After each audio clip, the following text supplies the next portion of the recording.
Good morning guys! Welcome back to my channel. Anong date na ba ngayon? At ngayon lang ako nakapag-upload ulit. It's July 4 today. So, it's been 2 weeks since na-update ko kayo. Well, anyway, kamusta na kayo? Marami na bang pagbabago sa paligid? Kasi from ECQ tayo, then naging GCQ.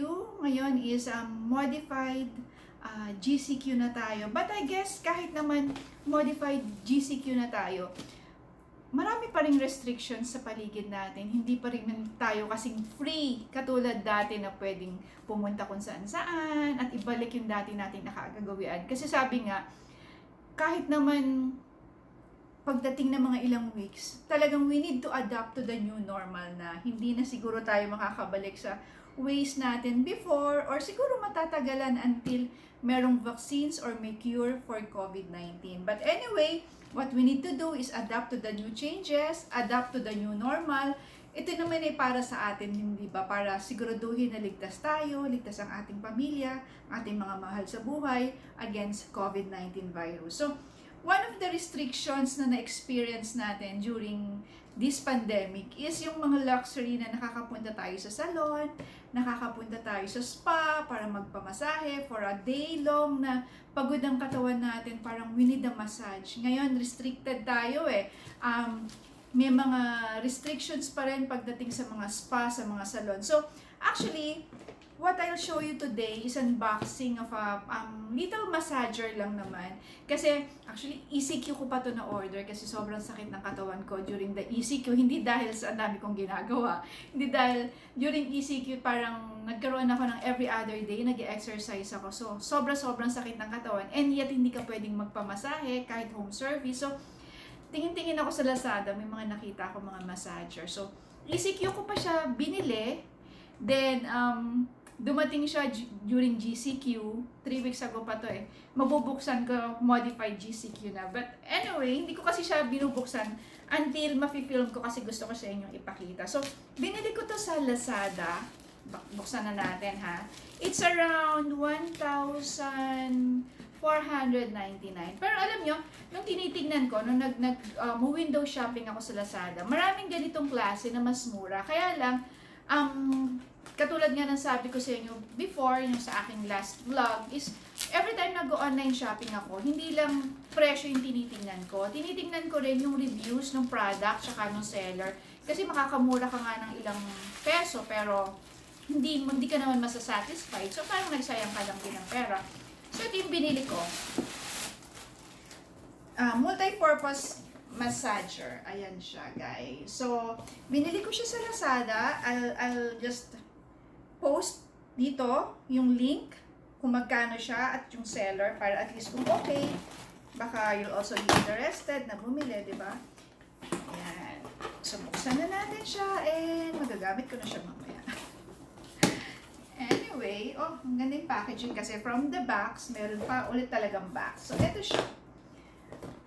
Vehicle Multipurpose Massager. Pag tumingin kayo sa Lazada, maraming ganito. Parang halos pare-pareho nga eh. Pero pag tinignan nyo yung mga detalye, makikita nyo na iba-iba sila. So ako, pinili ko na lang yung medyo mas mahal, pero mas maganda yung review ng product, tsaka nung seller. Kasi nga, hindi naman natin makikita yung product before natin bayaran. So might as well na makasiguro tayo dun sa seller at dun sa product. So pagbukas mo, ano ba itong laman? Wala. Parang product, ano lang pala to. Pagbukas, maliit lang siya actually. Ayan lang siya. Ayan. Tapos, may kasama siyang saksakan. Ayan. Kasi, actually nakalagay kasi vehicle multipurpose massager. So, meron siyang car plug. So, just in case gusto mo dalhin sa sasakyan, so doon mo lang siya ipa-plug doon sa outlet sa yung para doon sa lighter. Doon mo siya ilalagay. So pwede mo siyang gamitin habang nagta-travel ka, so very convenient. And meron din siyang kasamang adapter kung nasa bahay ka lang naman. So you just need to plug in siya. So tapos ang laman ng box ay yan, manual, and tingnan natin ha. Syempre, hindi ko rin siya maintindihan. Kasi Chinese ang character. So, hindi rin natin siya maintindihan. So, we need to find out on our own paano siya gamitin. Well, anyway, happy naman ako kasi minsan, di ba, nagbabiyahe kami. So, at least magagamit namin pag nagbabiyahe. So, ito yung ating susubukan. So, isaksak ko muna then I'll show you pa paano. Guys, ganito itsura niya up close. So, yan. Sa likod, meron siyang strap para kung ilalagay nyo sa chair, hindi siya dudulas. And of course, yung cord. Ayan, so. Tapos, this is the button. Ipag-i-on mo. Ayan, so. Tapos, pag gusto mong pabaliktad naman ang ikot niya, ayan. And kung gusto mong walang light, pwede rin. And if gusto mong may init ng konti, ito ang pipindutin mo. So, ayan. And of course, pag gusto mo nang i-off, ayan siya. So, very handy rin kasi maliit lang siya. And yan lang siya.